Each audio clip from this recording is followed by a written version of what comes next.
তো এই কোরআন মাজিদ এমন একটা গ্রন্থ যেটার তেলাওয়াত শুনলেও ভালো লাগে, এর কাহিনী শুনলেও ভালো লাগে। তো আমাদের কাছে সবচেয়ে মজার বিষয় হচ্ছে এই যে আমরা শুনতে অভ্যস্ত, শুনতে ভালো লাগে তাই শুনি, আমরা বলতে ভালো লাগে বলি, কিন্তু পড়তে যে হবে, আল্লাহ তাআলা পড়ার কথা বলেছেন, এই পড়ার কথাটা আমাদের পছন্দ হয় না।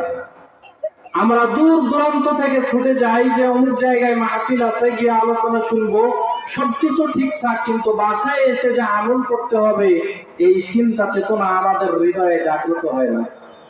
কোরআন মাজিদ কত গুরুত্বপূর্ণ, এর বাক্য, এর শব্দগুলো কতটা গুরুত্বপূর্ণ আমরা চিন্তা করি না। আল্লাহ তাআলা পবিত্র কোরআনুল কারীমের 59 নম্বর সূরা হাশর এর 21 নম্বর আয়াতে আল্লাহ তাআলা কোরআন মাজিদ এটা কত দামি, এটার ভার কত ভারী, সেটা আল্লাহ তাআলা কোরআন মাজিদে এখানে উল্লেখ করছে। আল্লাহ তাআলা বলেন, লাউ আনসালনা হাযাল কোরআনা আলা জাবাল, আমি যদি এই কোরআনটা কোন পাহাড়ের উপরে নাযিল করতাম। আল্লাহ তাআলা আমাদের নবীকে লক্ষ্য করে বলতেছেন যে লাউ আনসালনা হাযাল কোরআনা আলা জাবাল, আমি যদি এই কোরআনটাকে পাহাড়ের উপরে নাযিল করতাম, লারাআইতাহু, তাহলে তুমি দেখতে, খাশিয়াম মুতাসাদ্দিয়াম মিন খাশিয়াতিল্লাহ, তাহলে সেই পাহাড়টা আল্লাহর ভয়ে বিনীত হয়ে, নত হয়ে, খন্ড খন্ড হয়ে গেছে, চূর্ণ বিচূর্ণ হয়ে গেছে। ওয়াতিলকাল আমসাল, আর আমি এইসব দৃষ্টান্ত বর্ণনা করি লিন্নাস, মানুষের জন্য, লাআল্লাহুম ইয়াতাফাক্কারুন, যাতে করে মানুষ চিন্তা করে, ভাবে, গবেষণা করে। এই কোরআনে যদি আপনি দক্ষতা অবলম্বন করতে পারেন, কোরআন পাঠে দক্ষ হতে পারেন, তাহলে কি হবে? মিশকাতুল মাসাবির 2112 নম্বর হাদিস বর্ণনাকারীর নাম আয়েশা রাদিয়াল্লাহু তাআলা আনহা। আবু হুরায়রা রাদিয়াল্লাহু তাআলা আনহু তিনি বলেন, রাসূল সাল্লাল্লাহু আলাইহি ওয়াসাল্লাম বলেছেন যে আল মাহিরু বিল কোরআন, কোরআন পাঠে দক্ষ ব্যক্তি, যে কোরআন পাঠ করতে করতে দক্ষতা অবলম্বন করবে, দক্ষ হবে, মা'আস-সাবারাতিল কিরামিল বারারা, তাহলে সেই ব্যক্তি সম্মানিত ফেরেশতাগণের সাথী হবে না। কিন্তু কোন ব্যক্তি কোরআন মাজিদ পড়তে জানে না, পড়ার চেষ্টা করে, পড়তে পড়তে কষ্ট হয় তবুও পড়ার চেষ্টা করে, তাহলে তার প্রতিদান কি হবে? রাসূল সাল্লাল্লাহু আলাইহি ওয়াসাল্লাম পরের বাক্যে বলছেন যে ওয়াল্লাযী ইয়াকরাউল কোরআন, যে ব্যক্তি কোরআন পাঠ করে, ওয়াল্লাযী ইয়াকরাউল কোরআন ওয়া ইয়াতাহাতাউ ফীহি ওয়া হুয়া আলাইহি শাক্কুল্লাহুল আজরান, কোরআন পাঠ করতে কষ্ট হয়, কষ্ট হওয়ার পরেও, কষ্ট হওয়া সত্ত্বেও পাঠ করে, রাসূল সাল্লাল্লাহু আলাইহি ওয়াসাল্লাম বলতেছেন যে ব্যক্তি কষ্ট হওয়া সত্ত্বেও পাঠ করে, আজরান, তার জন্য ডাবল নেকি রয়েছে, ডাবল প্রতিদান।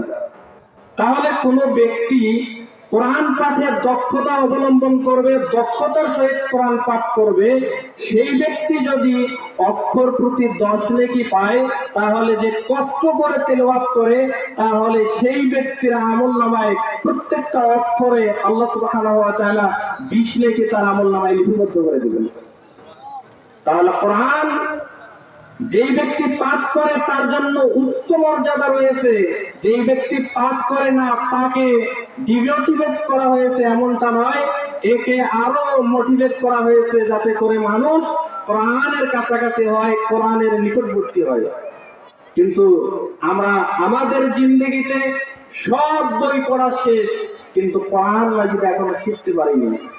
আমাদের সন্তানদেরকে সব বই এর সম্পর্কে ধারণা দেওয়া শেষ, কিন্তু কোরআন মাজিদ সম্পর্কে ধারণা আমরা এখনো দিতে পারিনি। আল্লাহ সুবহানাহু ওয়া তাআলা পবিত্র কোরআনুল কারীম এর 7 নম্বর সূরা আরাফের 172 নম্বর আয়াতে উল্লেখ করছেন যে আল্লাহ সুবহানাহু ওয়া তাআলা তিনি আদম আলাইহিস সালামের পৃষ্ঠদেশ থেকে সমস্ত আদম সন্তানকে বের করলেন। আদম আলাইহিস সালামের সমস্ত সন্তানদেরকে বের করলেন, রূহের জগতে আমরা তখন ছিলাম না। আল্লাহ সুবহানাহু ওয়া তাআলা আমাদেরকে লক্ষ্য করে, উদ্দেশ্য করে বললেন যে আলাস্তু বিরাব্বিকুম, আমি কি তোমাদের প্রতিপালক নই? আল্লাহ তাআলা আমাদেরকে রূহের জগতে এই কথাটা জিজ্ঞেস করেছিলেন যে আলাস্তু বিরাব্বিকুম, আমি কি তোমাদের প্রতিপালক নই? ক্বালু বালা, আমরা বলছিলাম যে হ্যাঁ, অবশ্যই অবশ্যই আপনি আমাদের প্রতিপালক। ক্বালু বালা শাহিদনা, আমরা সাক্ষ্য প্রদান করেছিলাম। আল্লাহ সুবহানাহু ওয়া তাআলা বলতেছেন, আমি তোমাদেরকে এজন্যই জিজ্ঞেস করলাম যাতে করে কিয়ামতের দিন তোমরা এই কথা বলতে না পারো যে আমরা তো এই বিষয়ে জানতাম না, আমাদের তো ধারণা ছিল না। এইটা যত তোমরা বলতে না পারো, এই জন্য আল্লাহ সুবহানাহু ওয়া তাআলা রূহের জগতে আমাদেরকে এই কথাটা জিজ্ঞেস করেছিলেন। কিন্তু আমরা এই সব বিষয়গুলো থেকে দূরে রয়েছি। আমাদের সমাজে সবচেয়ে প্রচলিত একটা বিষয় হচ্ছে যে মাদ্রাসার শিক্ষা হচ্ছে ফকিরি শিক্ষা। এটা সবচেয়ে নিম্ন হিসেবে মানুষের সামনে উপস্থাপন করা হয়। কিছুদিন আগে এক প্রতিষ্ঠানের, প্রাইমারি প্রতিষ্ঠানের প্রিন্সিপাল উনি বলতেছেন যে এই দেশে মাদ্রাসাই নাকি সরকারকে ধ্বংস করেছে। বলেন, মাদ্রাসায় পড়ালেখা করে চরিত্র ভালো হয় নাকি খারাপ হয়? কোন মাদ্রাসার স্টুডেন্ট, কোন মাদ্রাসার ছাত্র তার মা তার বাবা বৃদ্ধাশ্রমে রয়েছে এরকম কোন নজির আছে না নাকি? নেই। কিন্তু এরকম অনেক রয়েছে, বাহির থেকে পড়ালেখা করে এসেছে, বাহির থেকে বড় ডিগ্রি অর্জন করে এসেছে, তার পিতা তার মাতা এখনো বৃদ্ধাশ্রমের মধ্যে রয়েছে। তাহলে মাদ্রাসায় পড়ালেখা করলে চরিত্র উন্নত হয়। কোন মাদ্রাসার ছাত্র প্রকাশ্য দিবালোকে সিগারেট হাতে নিয়ে চলাচল করে ধূমপান করে এরকম কোন নজির নেই। কিন্তু কলেজে স্কুলে লেখাপড়া করে এরকম অনেক রয়েছে যারা পিতামাতার সাথে বেয়াদবি করে, পিতামাতার সাথে অভদ্র আচরণ করে, পিতামাতার সাথে নম্র আচরণ করে না এবং তাদের সাথে খুব রূঢ় আচরণ করে। এরকম অসংখ্য ঘটনা আমাদের সমাজে বিদ্যমান। তাহলে এই কথাগুলো বলবে কে আর মানবে কে? সম্মানিত উপস্থিতি, রাসূল সাল্লাল্লাহু আলাইহি ওয়াসাল্লাম বলছেন, মিশকাতুল মাসাবির 55 নম্বর হাদিস, হাদিস বর্ণনাকারীর নাম আবু হুরায়রা রাদিয়াল্লাহু তাআলা আনহু। তিনি বলেন, রাসূল সাল্লাল্লাহু আলাইহি ওয়াসাল্লাম বলেছেন যে আয়াতুল মুনাফিকি সালাসুন, মুনাফিকের আলামত হচ্ছে তিনটা। ইদা হাদাসা, যখন কথা বলে, কাযাবা, মিথ্যা কথা বলে, ওয়া ইদা ওয়াদা, যখন সে ওয়াদা করে, তখন আখলাফা, তার খেলাফ করে। এরপর রাসূল সাল্লাল্লাহু আলাইহি ওয়াসাল্লাম বলেছেন, ওয়াইদা তুমিনা ফাখানা, যখন সে তার নিকটে আমানত রাখা হয় তখন সে খেয়ানত করে। আমি যদি বলি যে এই দেশের 1999 জন লোক, 1999 জন নেতা জাহান্নামে যাবে, একথাই চূড়ান্ত, এই কথা যদি আমি বলে দেই তাতে কোনো সমস্যা নেই, এই কথাই চূড়ান্ত হয়ে যাবে। কেননা মেয়র সাহেবের, এমপি সাহেবের বাৎসরিক হিসাব অনুযায়ী 5 বছর সে এমপির দায়িত্ব পালন করবে, তার বেতন এই 5 বছরে হবে 1,05,00,000 টাকা। কিন্তু যখন সে নির্বাচন করছে, নির্বাচনের সময় ও খরচ করেছে 5 কোটি টাকা। তাহলে বাকি টাকাটা কি ওর বাপের জমি বিক্রি করে এগুলো জনগণকে খাওয়াইছে? না, বরং এগুলাই এসে জনগণের টাকা মেরে দিবে, এরাই আসবে ক্ষমতায়, আসন পাবে, অতঃপর ক্ষমতার আগে এত সুন্দর আচরণ, ক্ষমতা পাওয়ার পর সম্পূর্ণ ভিন্ন। আপনাকে খুব কাছে করে নিচ্ছে, সবচেয়ে কাপন করে নিচ্ছে, বুকে করে নিচ্ছে, কিন্তু যখন আপনি নির্বাচন শেষ হয়ে গেছে, তার নিকটে একটা ফাইল, একটা সিগনেচার নিতে যান, 7 ঘটের পানি খেয়ে তারপর সিগনেচারটা নিতে হবে। তাহলে মাদ্রাসা শিক্ষা এই দেশকে নষ্ট করেনি, মাদ্রাসার শিক্ষা এই জাতিকে নষ্ট করেনি, বরং যারা চরিত্র গঠন করতে পারেনি তারাই এই জাতিকে নষ্ট করেছে, তারাই এই দেশকে নষ্ট করেছে, তারাই ভারতের কাছে এই দেশকে বিক্রি করে দেওয়ার জন্য পরিকল্পনা করেছে। সম্মানিত উপস্থিতি, এজন্য রাসূল সাল্লাল্লাহু আলাইহি ওয়াসাল্লাম বলেছেন, আয়াতুল মুনাফিকে সালাসুন, মুনাফিকের আলামত হচ্ছে তিনটা।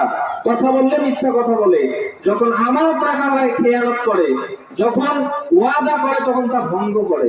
তো ওই এমপি সাহেব, ওই কাউন্সিলর সাহেব যখন এসে কথা বলে অমুক করে দেবো তমুক করে দেবো, এরপর স্টেজ থেকে যখন বাড়িতে চলে যায়, তার নিকটে 4 মাস ঘোরা হয়, এরপরেও সে একটা টাকা দেয় না। তাহলে সে এখানে ওয়াদা করে গেল, জনগণকে দেখিয়ে দিল যে আমি এত টাকা ইনকাম, এত টাকা আমি সাদাকা করে দিলাম, কিন্তু এর কোনো ফয়সালা নেই। তাহলে এদের চরিত্র রাসূল সাল্লাল্লাহু আলাইহি ওয়াসাল্লামের হাদিসের সাথে একদম খাপে খাপ মিলে গেছে। সম্মানিত উপস্থিতি, আল্লাহ সুবহানাহু ওয়া তাআলা আমাদেরকে চরিত্রগুলোকে উন্নত করার তৌফিক দান করুক, আল্লাহুম্মা আমিন। আর একটা কথা বলে আমি আলোচনা শেষ করছি। দেখেন, আল্লাহ সুবহানাহু ওয়া তাআলা পবিত্র কোরআনুল কারীমের 80 নম্বর সূরা আবাসার 4টা আয়াত তিনি উল্লেখ করেছেন। রাসূল সাল্লাল্লাহু আলাইহি ওয়াসাল্লামের নিকটে একটা অন্ধ এসে রাসূল সাল্লাল্লাহু আলাইহি ওয়াসাল্লামের নিকটে কিছু জিজ্ঞাসা করছে। রাসূল সাল্লাল্লাহু আলাইহি ওয়াসাল্লাম জিজ্ঞাসার উত্তর না দিয়ে তিনি একজন অমুসলিমকে বুঝাচ্ছেন, ইসলামের দাওয়াত দিচ্ছেন। ওই সময় একজন অন্ধ এসে কথা বলতেছে, রাসূল সাল্লাল্লাহু আলাইহি ওয়াসাল্লাম তেমন ওইদিকে খেয়াল করেননি, ভাবছেন যে একটু পরেও কথা বললে হবে। তো আল্লাহ তাআলা কোরআন মাজিদের আয়াত নাযিল করেছেন যে আবাসা ওয়া তাওয়াল্লা, তিনি ভ্রুকুঞ্চিত করলেন আন জাআহুল আ'মা, যেহেতু তার নিকটে একজন অন্ধ আগমন করেছে। আল্লাহ তাআলা বলেছেন ওয়া মা ইউদরিকা লাআল্লাহু ইয়াযাক্কা, আপনি কি করে জানেন হয়তোবা সে উপদেশ গ্রহণ করত। আও ইয়াযাক্কারু ফাতানফা'হু যিকরা, উপদেশ গ্রহণ করত, ফলে উপদেশ তার উপকারে আসতো। তো আপনাকে প্রথম আয়াতের কথাটা একটু লক্ষ্য করে দেই যে আল্লাহ তাআলা সবচেয়ে ছোট্ট বিষয় আমরা মনে করি আল্লাহ তাআলা ওটাই খেয়াল করেছেন। আল্লাহ তাআলা বলতেছেন যে তার নিকটে একজন অন্ধ আগমন করেছে, এজন্য তিনি ভ্রুকুঞ্চিত করেছেন। তাহলে দেখেন, আল্লাহ তাআলা আমাদের প্রত্যেক বান্দার প্রত্যেকটা কর্ম কতটা নিখুঁতভাবে খেয়াল করেন। যে রাসূল সাল্লাল্লাহু আলাইহি ওয়াসাল্লামের নিকটে একজন অন্ধ আগমন করেছে, তিনি সেটা না দেখার ভান করে আরেকজনকে বোঝাচ্ছিলেন, এই কথাটা আল্লাহ তাআলা খেয়াল করেছেন, কোরআন মাজিদের আয়াত নাযিল করেছেন যে তিনি ভ্রুকুঞ্চিত করলেন।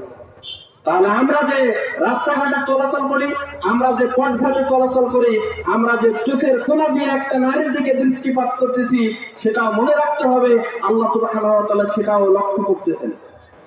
আমরা যে রাতের অন্ধকারে একজনের অন্যায় করি, সেই অন্যায়টা আল্লাহ তাআলা খেয়াল করেন।